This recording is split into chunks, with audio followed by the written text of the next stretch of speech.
The platform is higher than it looks from the street. You understand, standing on it, that this is deliberate. The elevation is not for the crowd's convenience. It is so that you cannot look away from them, and they cannot look away from you. The auctioneer's voice carries over the noise of the forum with the practiced ease of a man who has done this 10,000 times and feels nothing. He describes you the way a man describes livestock: your height, your condition, the absence of obvious defect.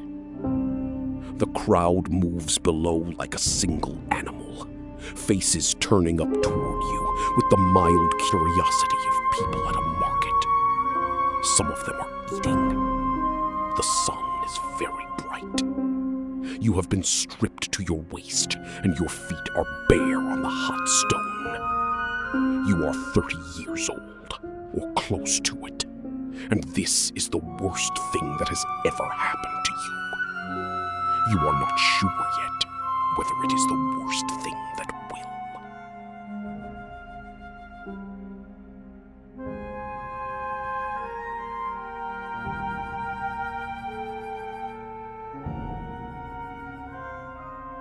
You watch. The household slaves move through their routines with the practiced invisibility of people who have learned that being noticed is dangerous. You watch how they do it. The slight downward angle of the head, the careful neutrality of expression, the way they seem to occupy less space than their bodies actually require. You learn this. It will keep you alive longer than strength will.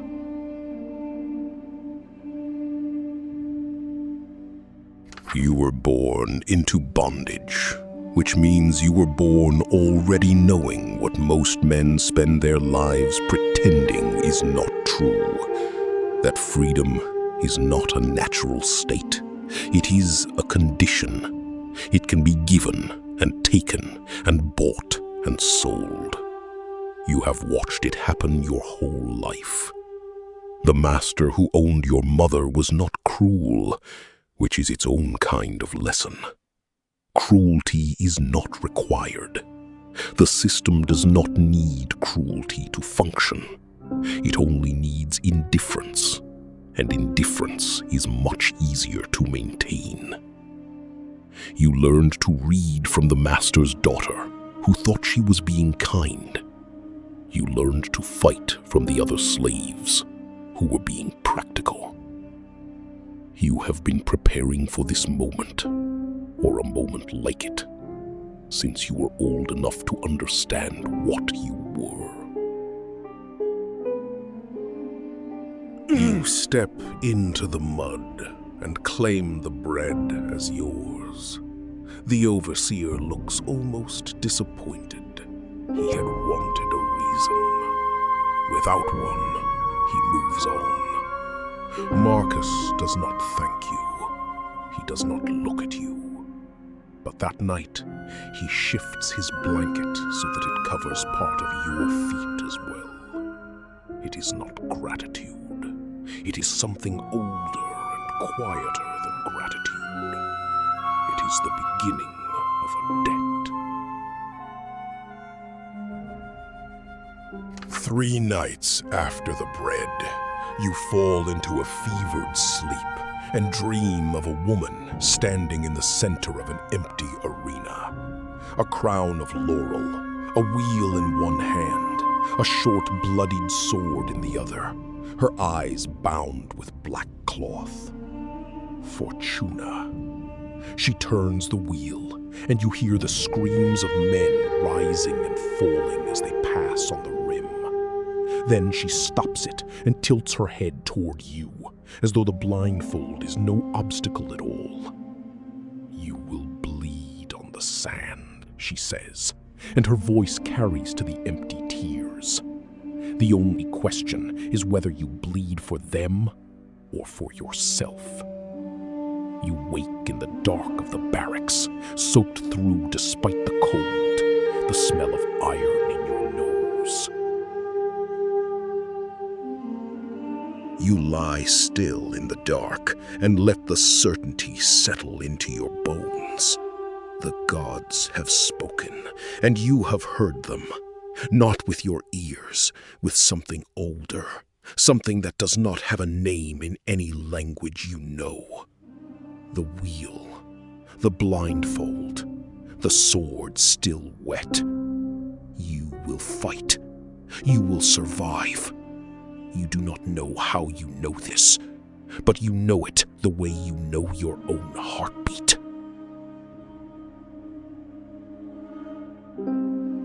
The road south is paved Roman stone, flat and merciless under bare feet.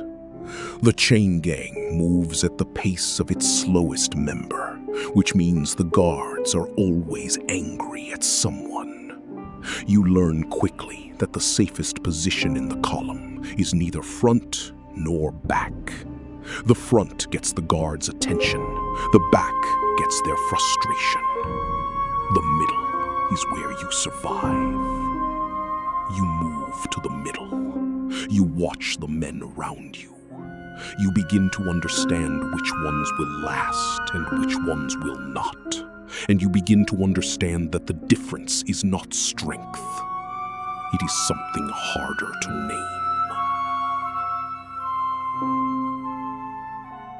name. You take the boy's weight onto your shoulder without being asked. He is too exhausted to thank you. The guard notices, not with approval, but with the flat assessment of a man cataloging what you are. You have shown him something. You are not sure yet whether that was wise. The auctioneer's voice is practiced and flat. The voice of a man who has sold 10,000 things and stopped thinking of any of them as people. He describes your height, your build, the absence of obvious injury. He does not describe your name. Names are not part of the sale. The crowd below the platform is not large, perhaps 30 men, buyers and their agents, some of them making notes on wax tablets. A few look up at you with the mild professional interest of men evaluating livestock. Most do not look up at all. You stand in the sun and you understand, in a way that is different from understanding it before, that you are a commodity. This is not a metaphor. It is a legal and economic fact. The question is what you do with that fact.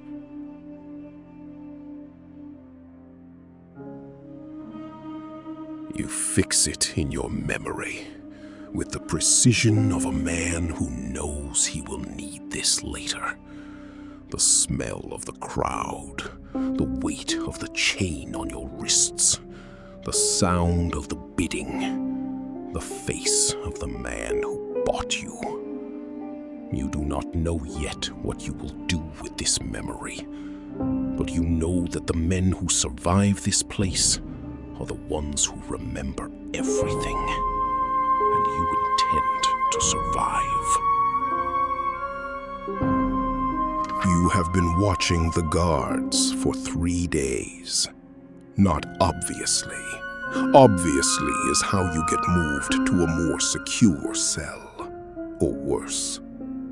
You watch the way you learned to watch in the life before this one, peripherally, patiently, building a picture from fragments rather than staring at the whole. What you have learned. The guard on the morning shift is thorough but predictable. The one on the evening shift is neither, which makes him more dangerous but also more exploitable.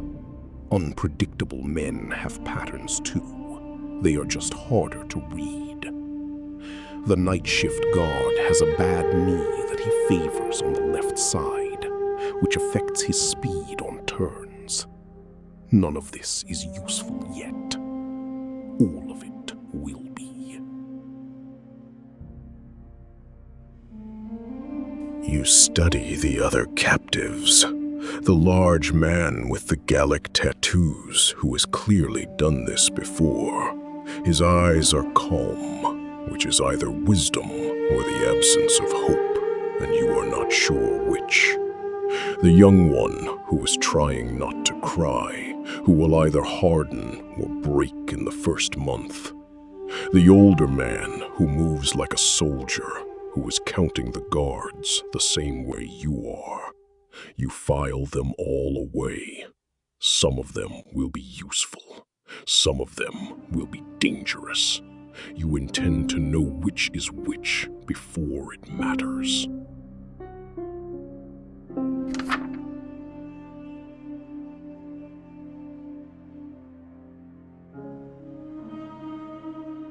The Ludus is larger than you expected.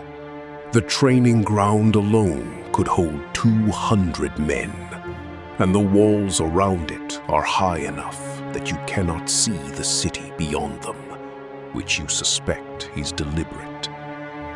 The men already here watch you arrive with the particular attention of people who have learned that new arrivals are information. Information about the outside world, about the Lannista's plans, about what kind of fighter you are, and whether that makes you useful or dangerous. You walk through the gate, and you feel the weight of their attention, and you understand that your first impression here will be difficult to revise. You walk carefully. You look at nothing to learn. You are trying to appear neither threatening nor weak, which is a difficult balance to strike when you are new, and everyone knows it.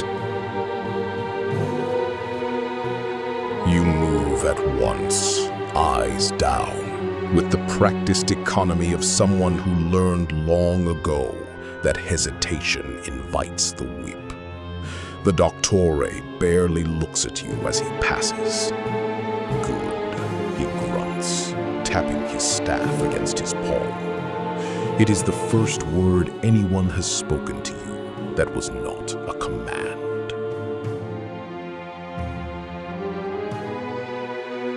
They march you down a dark, damp corridor into a windowless room and order you to strip.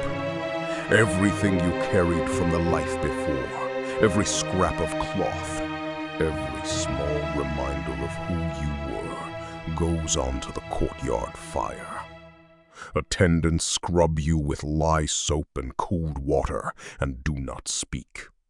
The water runs dark with the dirt of the road and takes the last of your old self down the drain.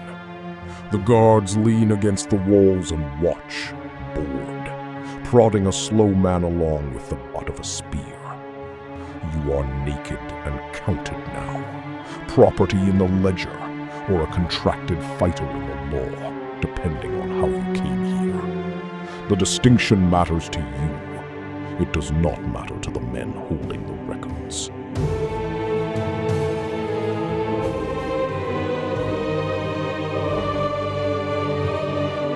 You stand and let them take it all, offering nothing, resisting nothing. There is nothing left to hide and nothing left to lose. That is a kind of freedom, the worst kind, but a kind nonetheless. You file it away. You will need it later. Still naked and shivering, you are pushed into a small, bright room that smells of vinegar, herbs, and old blood. A tired Greek physician named Philemon goes over you from head to foot. He opens your mouth to check your teeth, works your joints for old injuries, lays his ear to your chest for the sound of your heart. He notes it all on a wax tablet with quick strokes of the stylus, weighing your body for the Lannista's ledger. He mutters in Greek, reckoning how many months of training you will take you are not a patient to him. You are an expensive animal that has to be certified sound before the sale is entered. You set your jaw and endure it in silence. You do not flinch when he presses the bruise on your ribs, and you do not look away. He notices. Men who do not flinch are either very brave or very practiced at pain. He suspects the latter. He is right.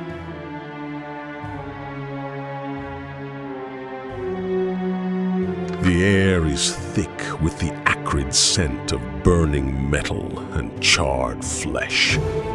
For those who came here in chains, the slaves, the conquered, this is the mark of ownership, pressed into the shoulder with a glowing iron. For those who came voluntarily, the mark is different.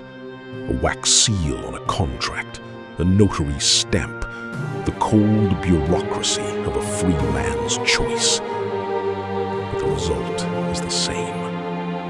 You are registered. You belong to the Ludus now, in the only way that matters to the men who keep the records. You lie restrained on a wooden bench, muscles taut as the doctor's assistant presses the iron to your shoulder, or you stand at the notary's table and press your thumb into the wax. Either way, when you leave this room, you are no longer entirely your own.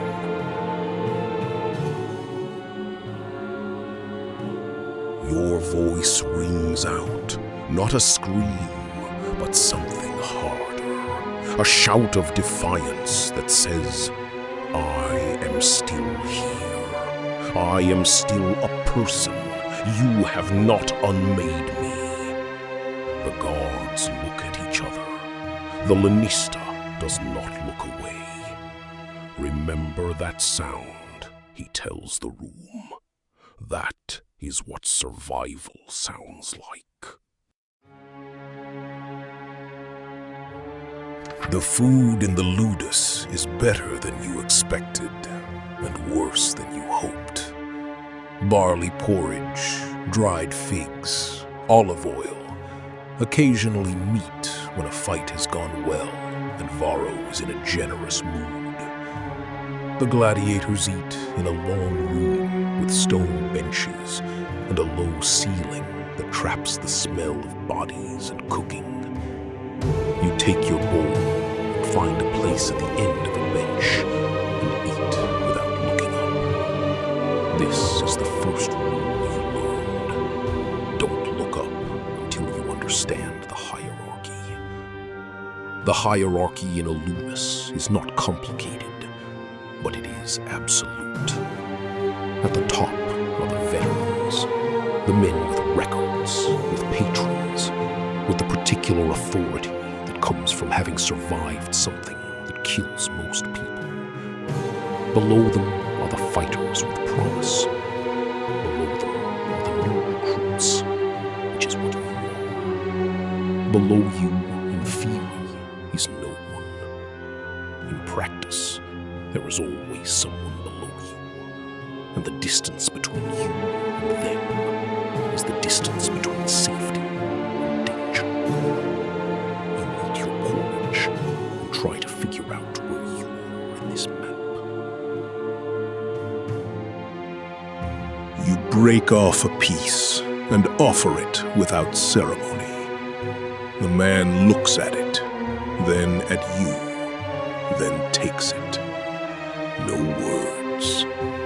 In a place where everything is a transaction, a gift with no strings is a statement. You are not sure yet what statement you meant to make. The barracks are organized by seniority, which you learn through the location of sleeping positions. The senior fighters sleep farthest from the door, which is warmer and quieter, and through the order of the food line. And through 100 small gestures that you learn to read the way you learn to read an opponent, by watching carefully and making mistakes and adjusting. You are at the bottom of the hierarchy, which is where new arrivals always are. This is not personal, it is structural. The question is not whether you accept it. You do not have a choice about accepting it, but how you move through it, and how quickly, and what you are willing to do to move faster.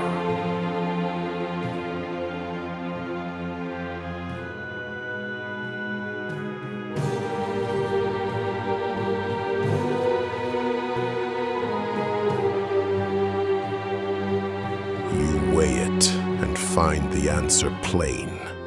You are exhausted and outmatched. You nod, back away, and find a clean patch of cold stone by the wall. It is not surrender, it is arithmetic. You will not spend what you cannot afford to lose. The next morning, they march you into the sun-baked courtyard for the first time. Built into the high wall at the edge of the training ground is a small, well-tended shrine to Nemesis, goddess of retribution and balance. The veterans give it a careful reverence, stepping wide of its shadow as they pass. In a place where one slip on the sand means death, the men do not pray for victory. They pray for balance. They pray that the other man makes the mistake. The shrine is heaped with small offerings, polished stones, drops of wine, and sometimes blood. You quietly ask the scarred man next to you why they worship her so fervently. He looks at you seriously. Because Nemesis watches the arena, he says, and she does not favor the strong. She favors the deserving. You think about that for a long time afterward. The Sacramentum Gladiatorium is not a ceremony. There is no priest, no altar, no incense. It is a legal instrument, spoken aloud in the presence of witnesses. And what it says is this: you consent to be burned, bound, beaten, and killed. You say the words in the language of Rome, even if Rome is not your language, because the words are the same in every language. The language of property, the language of the arena, the language of men who have decided that your life is a resource to be managed. Varro reads from a tablet. You repeat after him. The other recruits stand in a line and do the same. Some of them have done this before, in other Ludi, under other Lenistas, and their voices are flat with the familiarity of it. Others, the ones who came here voluntarily, or who were brought here recently, have the particular stillness of people who are understanding something for the first time that they thought they already understood. You say the words. You feel them settle. Outside, the training ground waits. Barca is already there, watching the gate.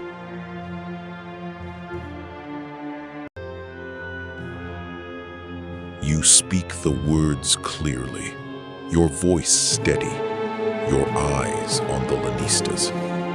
The oath settles in your chest like a stone. There is no ceremony in it, no meaning beyond the legal. And yet, you have given your word. That still means something to you.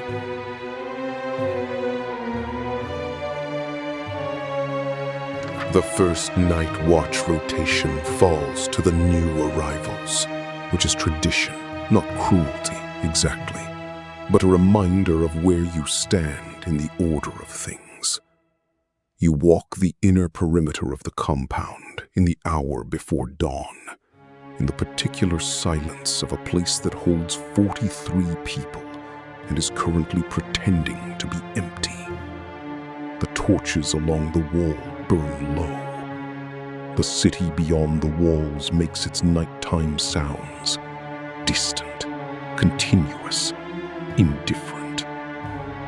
You have been in the compound for 11 days. You have learned the schedule, the hierarchy, the names of the people who matter, and the names of the people who are dangerous, and the names of the people who are both. You have not yet learned what you are here, which is the thing that matters most. The night watch is when you have time to think about it. You walk the perimeter and you think. And somewhere in the compound, Barca is also awake, because Barca is always awake.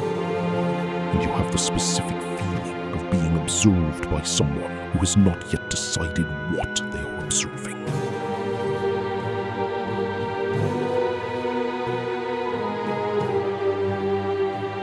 You stay still. You make no sound.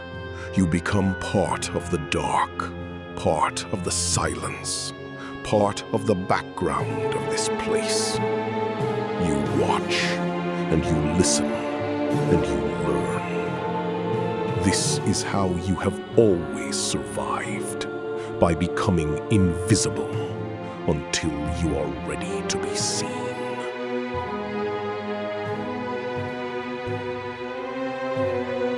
The dream started on the third night. Not nightmares, something more specific than that, more detailed. You dream about the place you came from, but wrong. The proportions are off, the light is different. The people have faces you recognize, but names you cannot remember.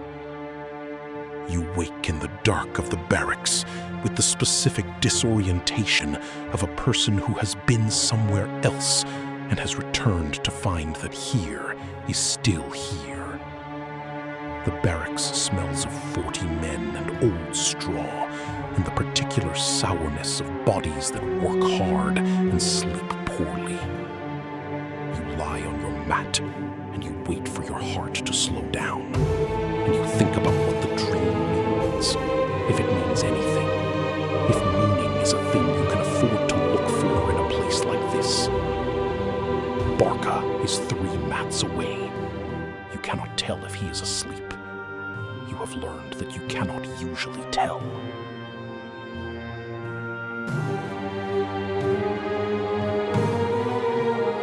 You get up before the morning bell. The compound is dark and cold and almost silent.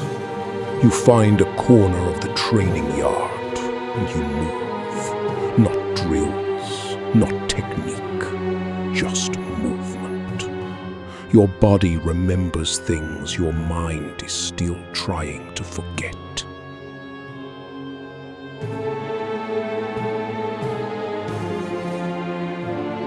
The oath ceremony happens on the 14th day, which is when the Lanista has decided you are committed enough to be worth the formal investment.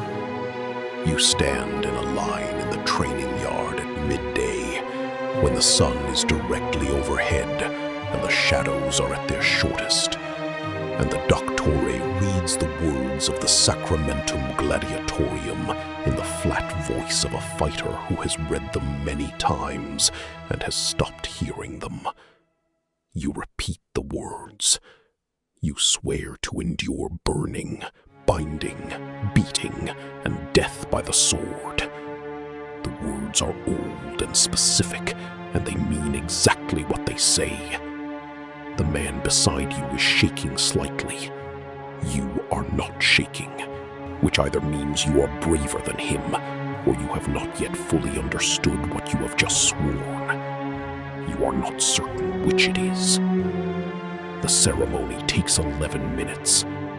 Afterward, the Lanista serves wine, which is the only time he serves wine, and everyone drinks it in the particular silence of people who have just made a promise they cannot back.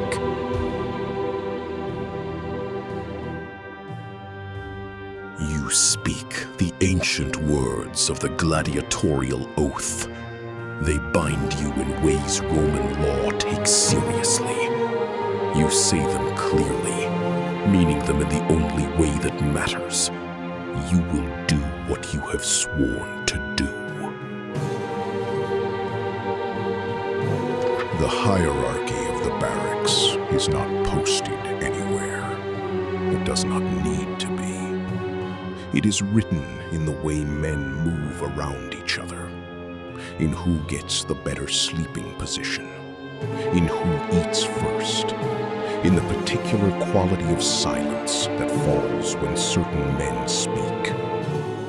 You learn it the way you learn everything in a new place, by watching, by making small errors and noting the response, by asking questions of the men who seem willing to answer them without using the answers against you later. The hierarchy is not based on strength alone, though strength is part of it. It is based on something harder to quantify, the accumulated weight of having been here longer, of having survived things the newer men have not yet survived, of having demonstrated repeatedly and in front of witnesses that you are the kind of man who does not break.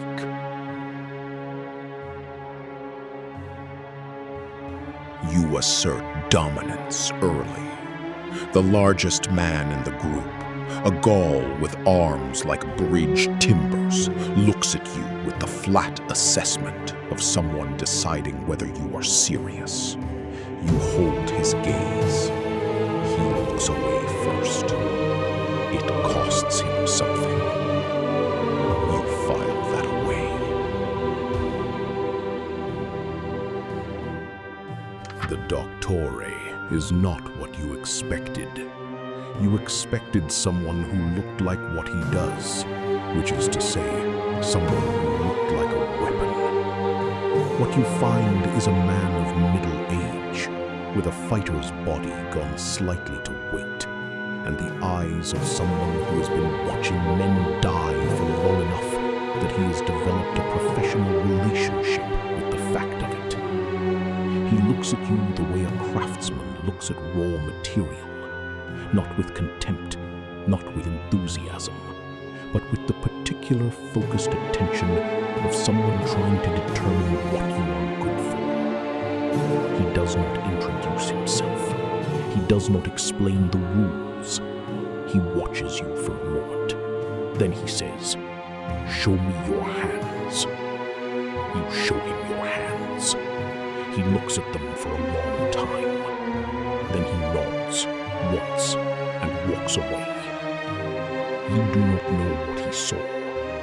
You do not know if it was good or bad. You know that the assessment has begun.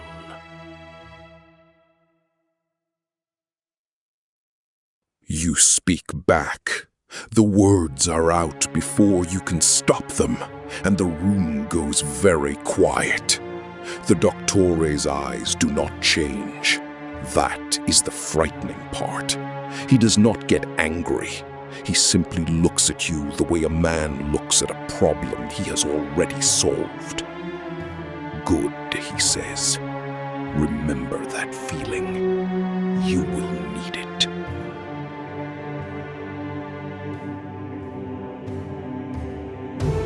The holding cells beneath the Ludus are cold even in summer, the stone walls sweating with the damp that never quite dries. You have been here 3 days. The men around you are in various states of adjustment. Some have gone quiet in the particular way that means they are still processing. Some have gone loud in the particular way that means they are not processing at all. And some have achieved the flat-eyed calm of men who have decided that processing is a luxury they cannot afford. You are trying to decide which of these you are. The answer keeps changing.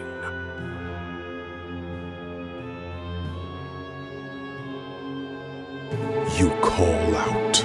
Your voice sounds strange in the dark, too loud, too human for this place. There is a long silence. Then, from somewhere to your left, a voice answers. Not words, just a sound. Acknowledgement. Presence. The basic signal of a person confirming they are still alive. You are not alone. It does not make the cold less cold, but it changes something.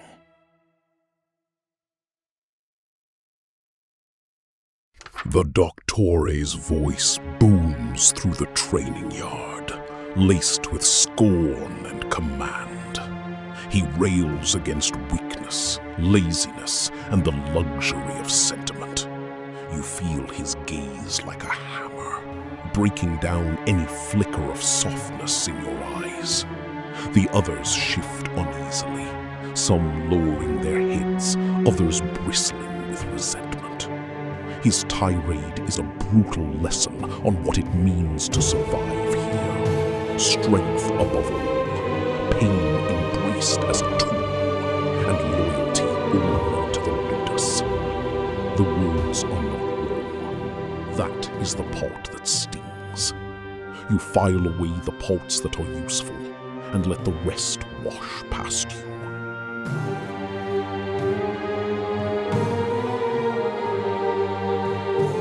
You hold his gaze without flinching, and something in your expression makes him pause, just for a moment, just long enough to register.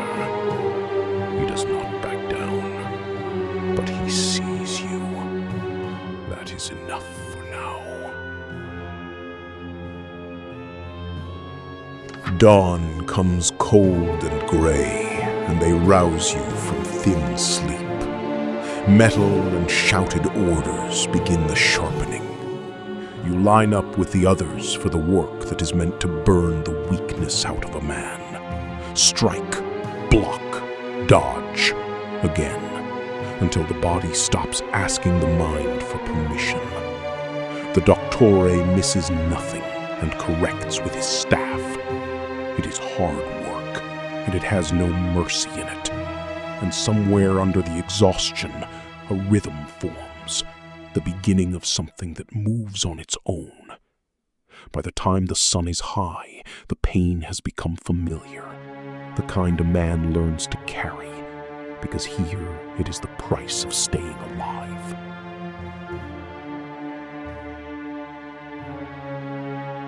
You focus on technique. The other trainees are working harder than you. More repetitions, more sweat, more visible effort. You are working better. There is a difference. Draco sees it. He says nothing. His silence is its own kind of acknowledgement.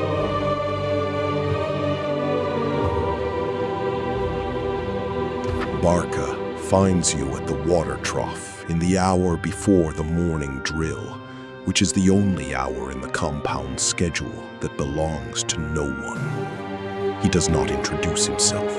You already know who he is, because everyone in the compound knows who Barca is, the way everyone knows the load-bearing walls in a building they live in. He stands beside you and drinks water and says, without preamble, "You are watching the wrong people." You ask what he means. He says, "You are watching the Doctori and the guards, the people who can hurt you officially. You should be watching the people who can hurt you unofficially." He drinks more water. That is a longer list. He leaves before you can respond. You stand at the water trough and think about the list.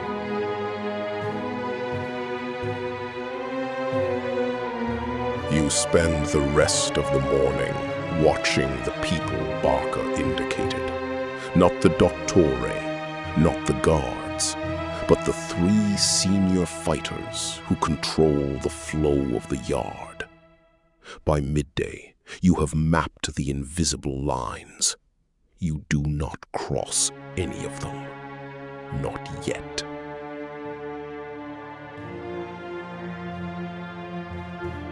"3 days in, you begin to understand the political geography of the barracks. There are 2 factions, loosely organized around 2 veterans. Taurus, a heavy-set Campanian who has been here for 6 years and has 17 fights on his record. And Philon, a Greek who was a philosopher's slave before he was a gladiator, and who has the particular authority of one who thinks clearly and speaks rarely.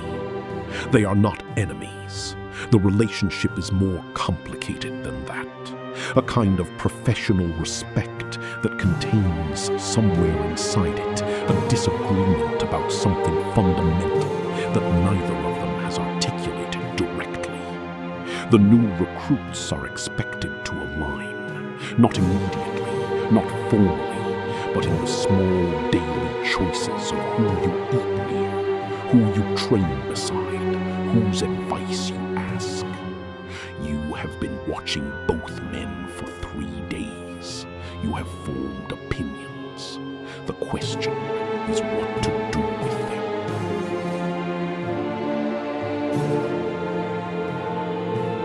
Philon looks at you for a long moment when you sit near him, as if he is deciding whether you are worth the investment of his attention. Then he asks you where you are from. It is the first real question anyone has asked you. You answer honestly. He nods. Something begins. The second night watch rotation is different from the first. You know the perimeter now, the loose stone near the east wall, the torch that always burns lower than the others, the guard on the outer wall who coughs every 20 minutes with the regularity of a water clock. You walk the perimeter, and you think about what you have learned in the past 3 weeks, which is more than you expected and less than you need. The compound is a system. Like all systems, it has rules, and it has exceptions to the rules, and it has the people who know the difference between the two. Barker is one of those people. You have been watching him, the way he told you to watch people. Not the official version of him, the senior fighter with the record and the reputation, but the real version, the one that operates in the margins of the schedule. You are beginning to understand what you are seeing.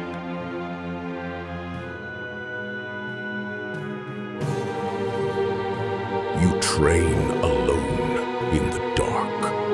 The compound is quiet. The guards are at the far end of their rotation, and you have the training ground to yourself. You work on the things Draco has not yet taught you. You work on the things you already know, but need to make faster. The compound physician sends for you again, days after the arrival exam. It is the same tired Greek freedman, Philemon, who weighed you for the Lanista's ledger when you first came through the gates. A man who was a military surgeon before his contract was bought, and who approaches the human body with the specific pragmatism of someone who has spent 20 years deciding which injuries are worth treating and which are not. He examines you with his hands and his eyes, and a series of questions that are less about how you feel and more about what you can do. He is not unkind. He is also not interested in your comfort, which is different from unkindness. He tells you what he finds, the old injuries, the new ones, the things that will heal and the things that will not. He tells you this with the neutrality of a man delivering information, not a verdict. You sit on his table and you listen. and you try to decide how much of what he is telling you is useful, and how much of it is simply true.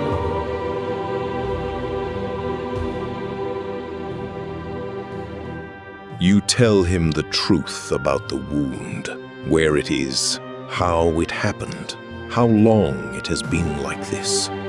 He listens with the focused attention of a man who values accurate information above all else. He treats it properly. You will heal faster for having been honest.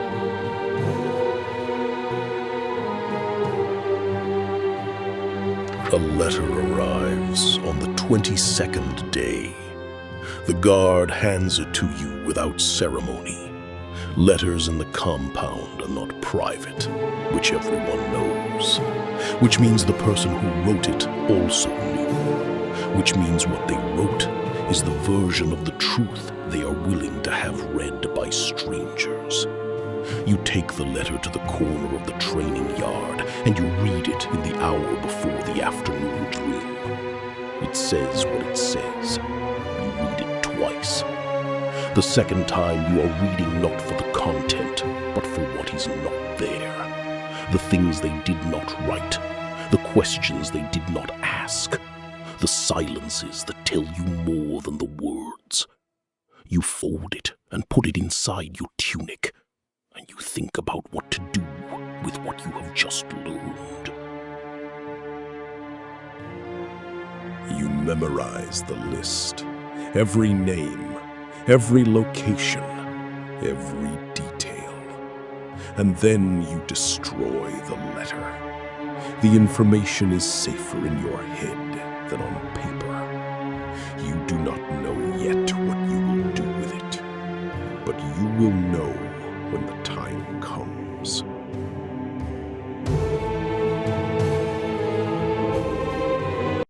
The announcement comes at the morning meal on the 28th day.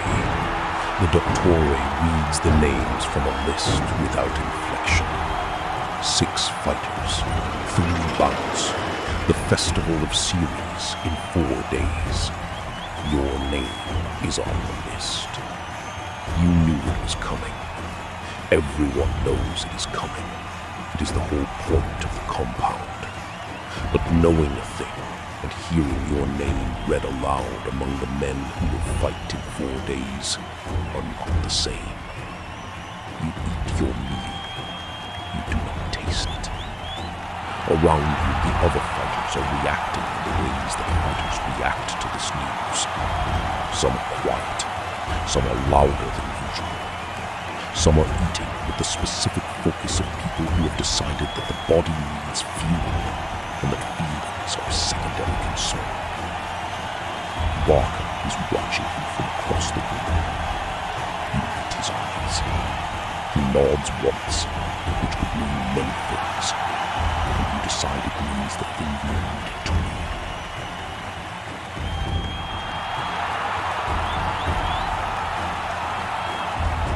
Draco tells you what he knows. Your opponent is a Thracian from the Ludus on the Aventine. 3 fights in, 1 win and 2 draws. He is technically sound and patient. Draco says he will wait for you to make a mistake. Do not make one. You nod. You do not tell him you have been waiting for mistakes your entire life. With 4 days until the fight, the training changes. The morning drills become more specific, not the general conditioning of the first 3 weeks, but targeted work on the things the Doctore has identified as your weaknesses. He does not explain why he is changing the training. He does not need to. You understand that the fight is in 4 days, and that the training is now about the fight, and that the fight is about survival, and that survival is the only metric that matters in the arena. You train, you eat, you sleep badly, you train again. In the evenings, In the hour before lights out, Barker sometimes sits near you and says things that are not quite advice and not quite warnings. Observations about the arena, about the crowd, about the specific way that fear operates in a person's body when the gate opens and the noise hits you. You listen. You do not ask questions. You have learned that Barker's observations are more useful when you let them settle than when you interrogate them.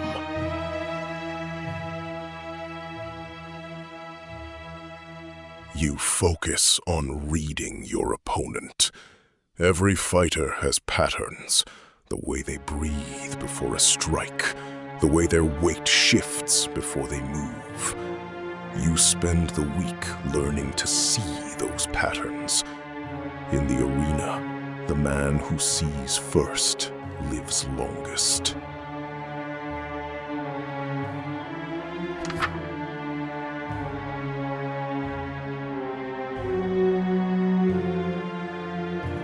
The training ground is a rectangle of packed earth, ringed by wooden posts worn smooth by 10,000 grips.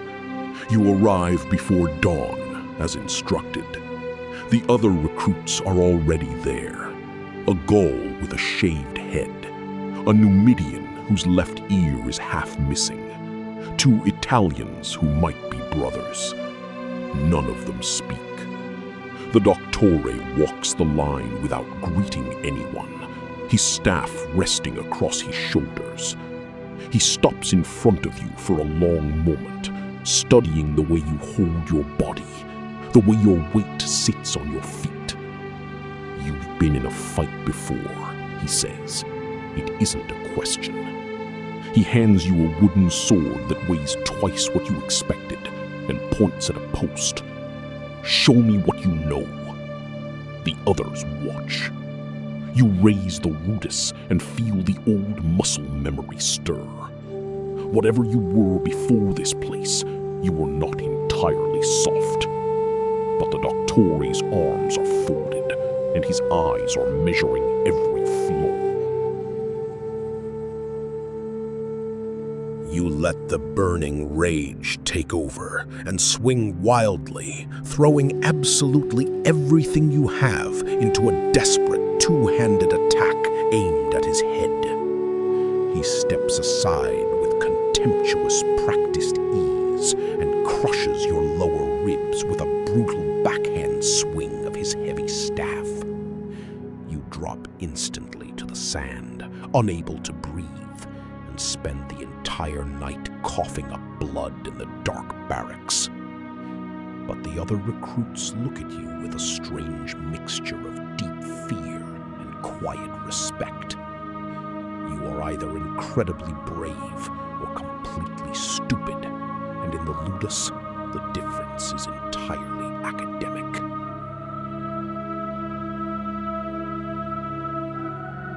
The man's name was Virgo, not the senator. A Gaul who took the name as a joke, or as a challenge, or as the kind of private statement that men make when they have been stripped of everything else, and the only thing left to assert is a name. He died in the 3rd fight of the morning session, against an opponent who was technically his equal, and practically his better by a margin that was not visible until it was decisive. The crowd called for death. The editor gave the signal. Virgo received it with his eyes open, which is the only thing you will remember about him in the years to come, that he kept his eyes open. You watched from the holding pen. You have been in the arena twice now, and you have not yet had to kill anyone, and you have been telling yourself that this means something. Watching Virgo die, you understand that it means nothing. The arena does not care about your record. It cares about the next fight. You stop and stand over him for a moment. The drill can wait. The other men look at you, some with recognition, Some with the discomfort of people who have decided not to feel this and are annoyed that you are feeling it in front of them. You stand there for as long as it takes. Then you return to the drill. Quintus Servilius watches your training for the first time from the elevated walkway above the yard. You know it is him because the guards straighten when he appears, and the other gladiators fight slightly harder, slightly cleaner, the way men perform when the person who owns them is watching. He is not what you expected. The lanista is a small man, compact, with the careful stillness of someone who has learned that stillness is its own kind of power. He wears no armor, carries no weapon. He holds a wax tablet and a stylus, and he makes notes the way a merchant inventories grain. You are grain. You are being inventoried. His eyes find you twice during the session. The first time is when you land a clean disarm on Tetrates, who outweighs you by 40 pounds. The second time is when you help Tetrates up afterward. A small gesture, instinctive, the kind of thing you do without thinking. The stylus moves. At the end of the session, he calls you up to the walkway. He looks at you the way he looked at his tablet, measuring something, calculating something. He asks you one question. What do you want? It is the most dangerous question anyone has asked you since you arrived here. You tell him glory. The word comes out smoothly, convincingly, with the right amount of conviction. He looks at you for a moment, then writes something on his tablet. He has heard this answer before. It is the answer most of them give, because it is the answer they think he wants. You have given him the expected answer. That is useful. Men who expect the expected are easier to surprise. Draco has been watching you more carefully than the others. You notice it in the small adjustments he makes to your drills, the way he adds a second set when everyone else is dismissed, the way he corrects your footwork with his hands instead of his words, which is how he corrects the men he thinks are worth correcting. This morning, he stops the entire yard to demonstrate a defensive pivot using your body as the example. You stand still while 30 men watch him move your arm into the correct position, and you understand that this is both instruction and assessment. He is teaching you. He is also teaching the others what you are. You have a problem, he says quietly when the yard resumes. You think before you move. In the street, that is wisdom. In the arena, it is a half second that will kill you. He does not wait for a response. He walks away. You stand in the sand and consider whether he has just insulted you or given you the most useful thing anyone has said to you since you arrived.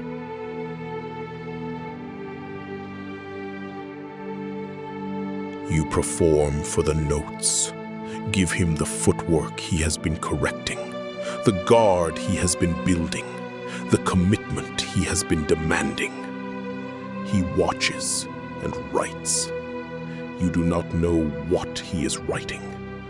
You know what you showed him, and you showed him everything you have learned. That is the only honest answer to his attention.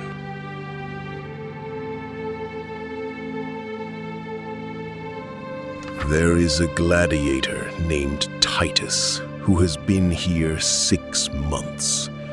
He is good, Genuinely good, not just experienced. He has the kind of economy of movement that takes years to develop. No wasted effort, no telegraphed intentions, nothing that gives you information you can use against him. You watch him train for 3 days before you understand what makes him dangerous. It is not his speed or his strength, both of which are considerable. It is his patience. He waits. He lets the other man commit first, and then he punishes the commitment. He has learned that in a long fight, the man who moves second usually wins. He has also noticed you watching him. He does not acknowledge it directly, but on the 3rd day, after his training session ends, he looks at you for a moment before he walks away. The look says, "I know what you are doing. The question is, what you are going to do with it." You watch Titus without making it obvious. He's good, genuinely good. He knows it too. You file away 3 things. His left side is slower than his right. He overcommits on the 2nd strike, and he doesn't like being ignored.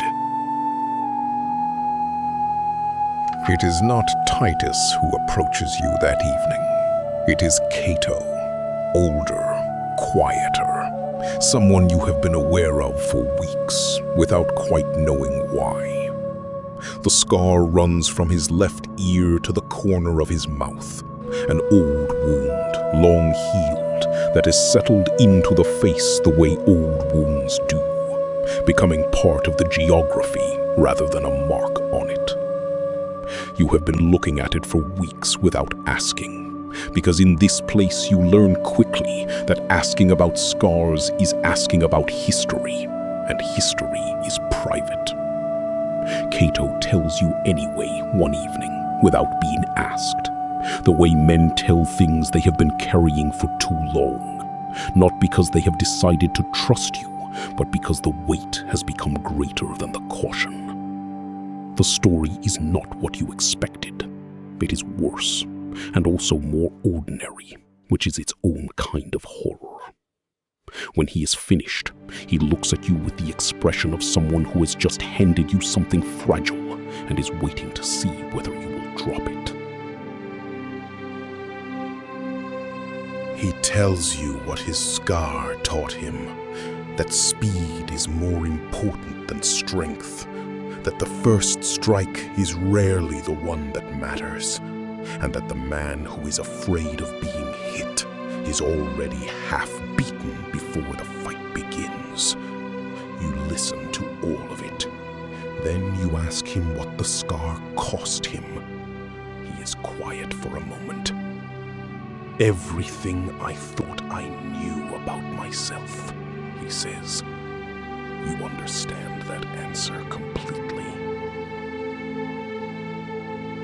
The barracks at night is a different place than the barracks in daylight.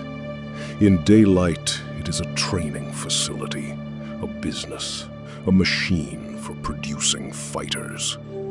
At night, it is a place where men are afraid and trying not to show it. And the sounds of that effort, the restless turning, the half-suppressed sounds that people make when they think no one is listening, are more honest than anything that gets said in the daytime. You lie awake and listen to the compound breathe and think about the men around you. Taurus, who has been here 6 years and has learned to sleep anywhere. Draco, who reads by lamplight until the guard comes to take the lamp.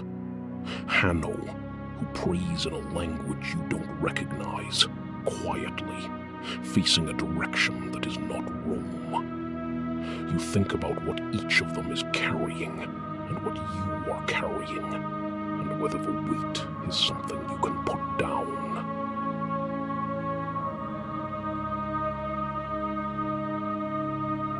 You listen to Hanno's prayer without interrupting. It is in his own language, which you do not speak, but the shape of it is universal. The specific cadence of a man addressing something larger than himself, asking for things he cannot ask anyone else for. When he finishes, you say nothing. He opens his eyes and looks at you. You stayed, he says. You say, yes. That is the whole conversation. It is enough. The Doctore brings you to the armory and tells you to choose a training weapon, not your fighting weapon. That will be assigned based on your style. But the training weapon you spend the most time with shapes the fighter you become. And the Doctore knows this, and he is watching to see what you choose. The armory smells of iron and oil. The weapons are arranged on racks: short swords, long swords, spears, shields of various sizes, a net folded in the corner. You walk along the rack and let your hands hover over each one and try to feel what your body already knows.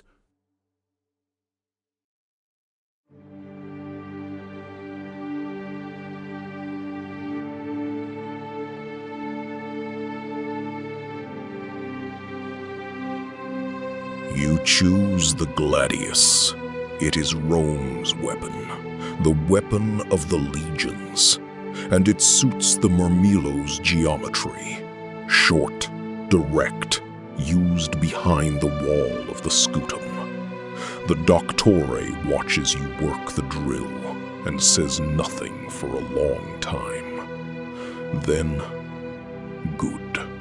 The Gladius is honest. It does not forgive mistakes, but it does not make them either.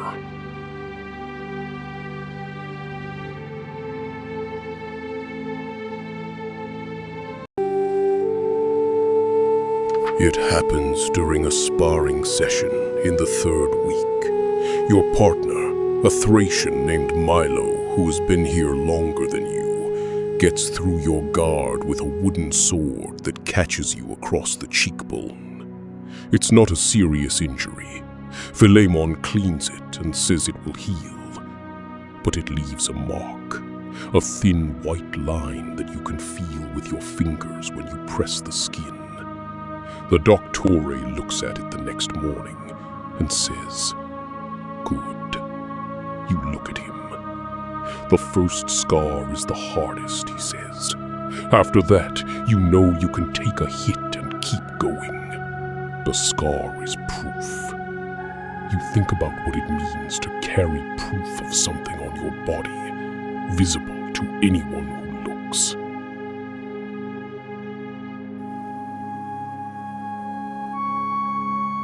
You accept the scar.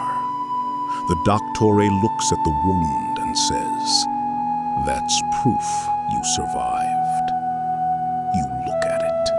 A clean cut, already closing, already becoming the thing it will be for the rest of your life. You have been marked by this place. The mark is real. You decide to make it mean something other than what the place intended. You do not know yet what that meaning will be. You know you will find it. You see the cut happen in real time, which is different from seeing the result of a cut. The result is blood and pain, and the specific silence that falls over a training yard when something goes wrong. The happening is faster, a fraction of a second, a blade that moves wrong, a hand that was not where it should have been, and then the result. The man who was cut is Varro. The man who cut him is Varro's sparring partner, who did not mean to do it, and knows immediately that he did not mean to do it. Draco is there in seconds. The cut is deep, but not dangerous. Forearm, muscle, nothing vital. Varro will fight again in 3 weeks. But you stand in the yard and hold the image of the happening in your mind, because you have been training for months and treating the weapons as tools. And this is the first time you have seen them be what they actually are.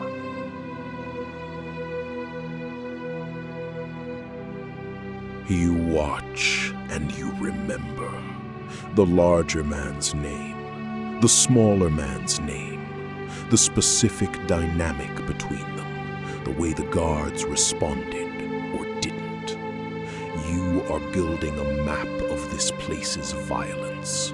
Who initiates it, who absorbs it, who profits from it, who pays the cost. The map will be useful. The smaller man catches your eye as he walks away. You give him a small nod.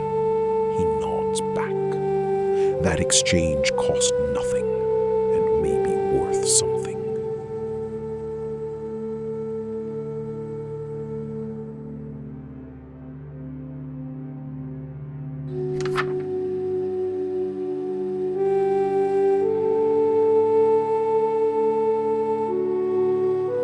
The barracks at night before a fight is quieter than usual. The men who have been here before know how to sleep. The men who haven't lie still and listen to the ones who can. You are in the second group. The oil lamp burns low. The smell of the place, sweat, iron, straw, is familiar now in a way it wasn't 3 months ago. You lie on your back and look at the ceiling and think about the fight. Then you stop thinking about the fight, because thinking about it is not the same as preparing for it. You think about something else instead.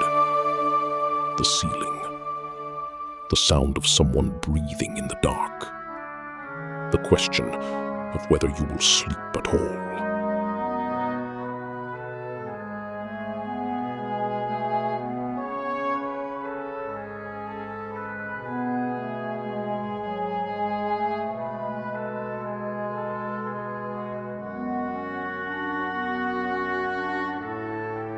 You talk in the dark, not about the fight, about other things.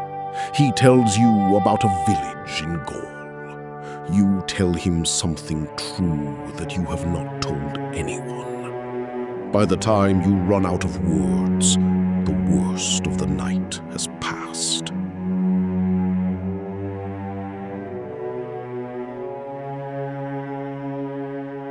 Every gladiator has a ritual. Some are religious, prayers to Mars, to the fates, to whatever local god they carried with them from wherever they came from. Some are practical, checking the edge of the blade 3 times, adjusting the grip wrap until it sits exactly right, rolling the shoulders in a specific sequence that warms the muscles and quiets the mind simultaneously. You have been developing yours without quite realizing it. It begins with the water, a specific amount, drunk at a specific pace, cold enough to feel real. Then the silence, 2 minutes of it, eyes closed, the noise of the holding pen becoming background.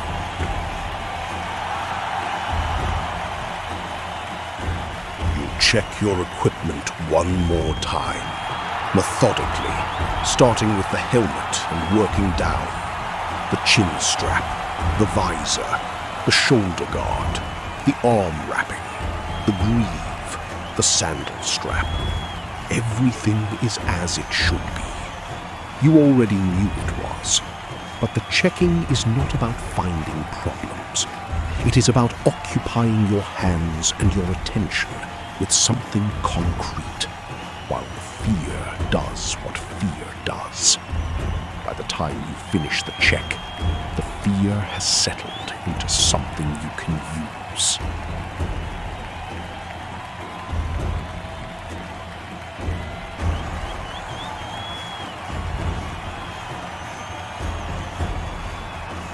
The walk from the Ludus to the arena takes 20 minutes through streets already full of people who have come to see you. Not you specifically.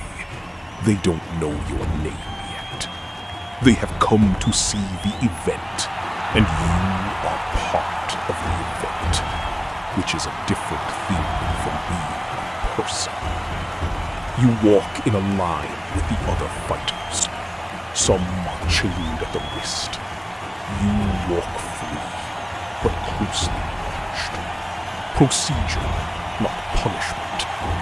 A formality that exists to prevent the kind of thinking that happens when a man gets close to the gate and realizes he could.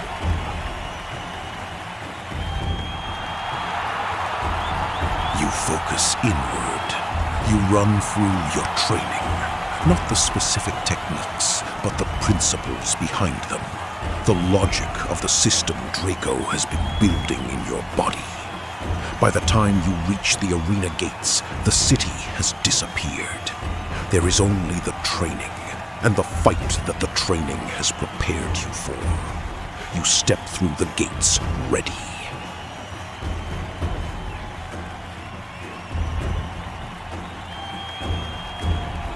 The tunnel beneath the amphitheater is another world from the one above. Up there, 50,000 Romans eat and drink and roar for blood. Down here, there is wet stone, rusted iron, and the sour sweat of men who know they may not walk back through this gate. Torchlight throws their shadows long against the wall. You feel the crowd through the soles of your sandals, a vibration with no source.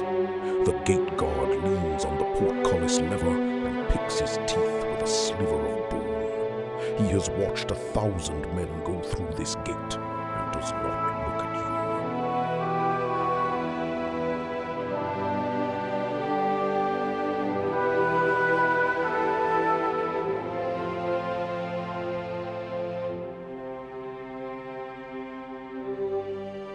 While the other fighters are praying or vomiting, you stand near the iron grate and simply listen. You listen to the way the crowd roars for blood, the way they fall silent when bored, the specific cadence of their chants. You are not just stepping into an arena, you are stepping onto a stage. You realize that the man you are fighting is only half the battle. The crowd is the other half. The noise reaches you before anything else. And then the smell. Sweat, dust, fresh blood, roasting meat drifting down from the stands. The sun makes the air shimmer. Shouts and drums and armor blur into one sound. The faces go indistinct, a single mass that has come to watch men bleed. You feel small under it, exposed. The weight of what they expect presses on your shoulders like a hand.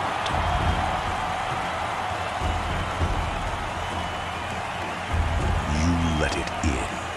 The roar, the heat, the press of 50,000 strangers wanting blood. You stop fighting the noise and ride it instead. Your pulse quickens. Your hands stop shaking. The crowd does not know your name, but it does not matter. You are here, and you are ready. The portcullis grinds upward on screaming metal. The noise hits like a blow to the chest.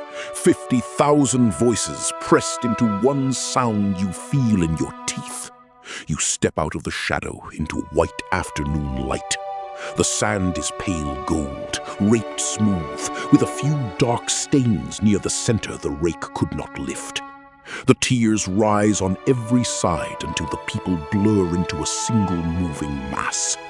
The smell is wine and perfume and roasting meat, and under it, the copper of old blood baked into the ground. Across the arena, your opponent has already come out of the far gate. A Thracian, scarred, broad, armed.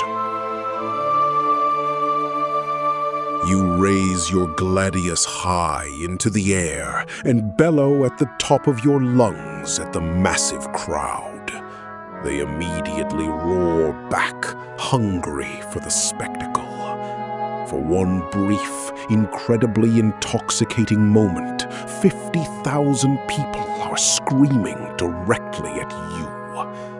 The Thracian simply watches you with faint professional contempt.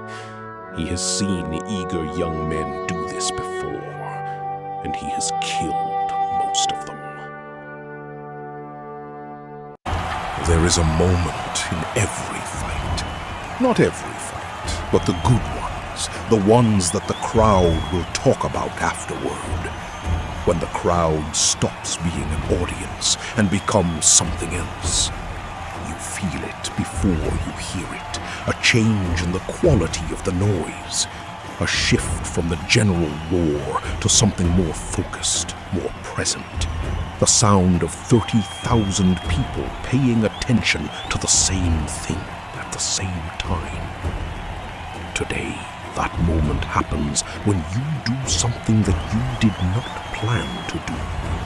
An improvisation, a response to a situation that the training did not cover. Something that works because it was true. You ride it. The crowd's energy hits you like a physical thing, a wave of sound and heat and collective hunger. And instead of bracing against it, you open yourself to it. Your body responds, faster, sharper, more committed. The fight changes register. You are not just fighting your opponent anymore.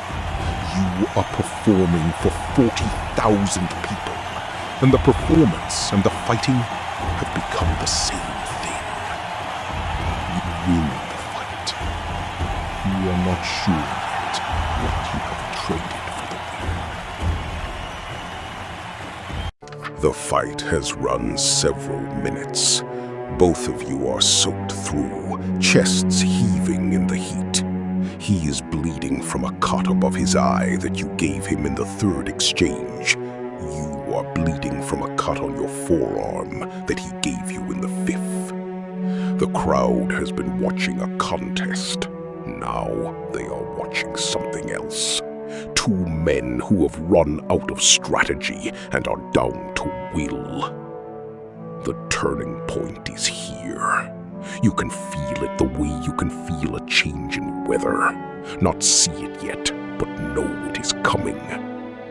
The next exchange will decide the fight.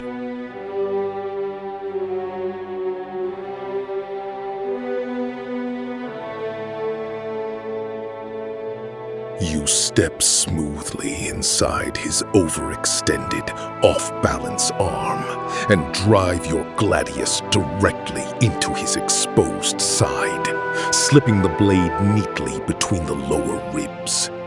Not deep enough to kill him instantly, you deliberately pull the strike at the last second, but absolutely deep enough to drop him. He goes hard to his knees, one hand pressed desperately to the bleeding wound, the other dropping his sika into the sand. The crowd screams in triumph.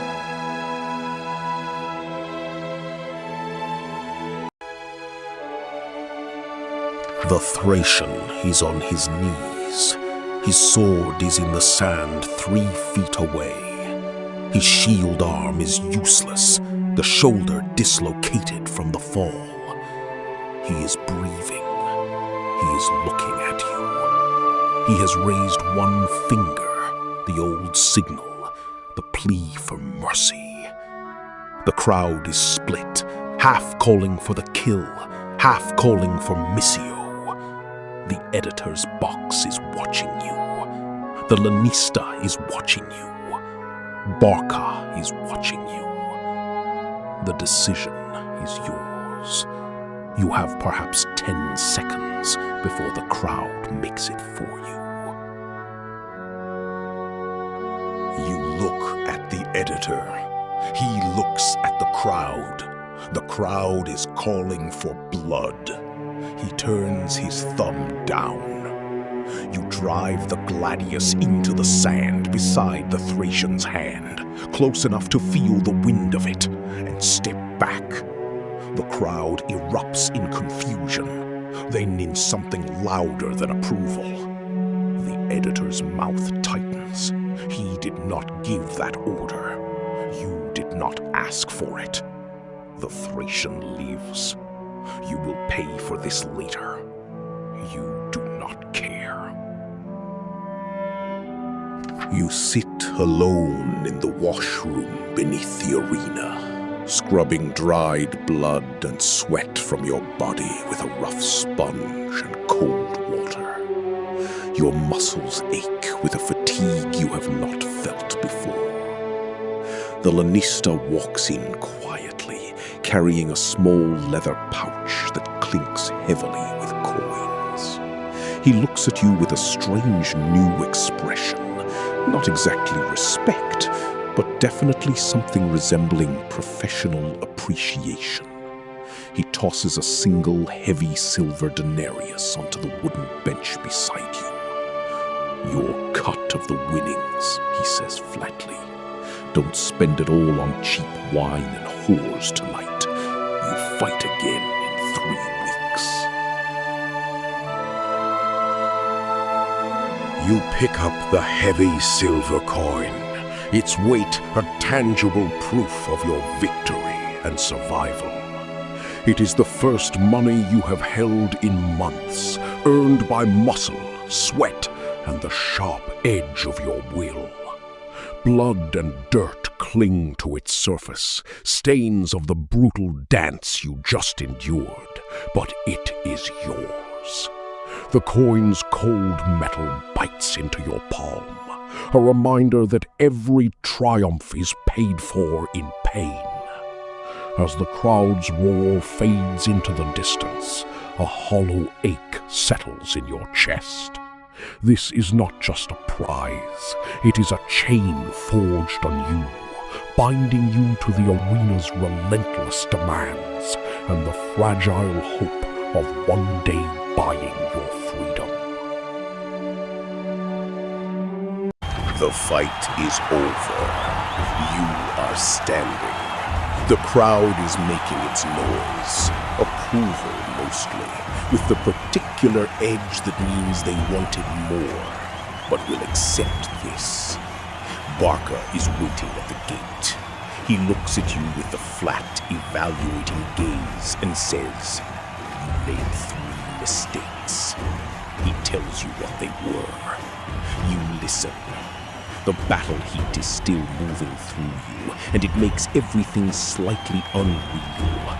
The noise, the light, the smell of the sand, the fact that you are alive and the fight is behind you. You think about the 3 mistakes. You think about the moments when you made them. You listen to Barca's corrections with everything you have. He is not praising you. He is building you. The distinction matters. You absorb every word.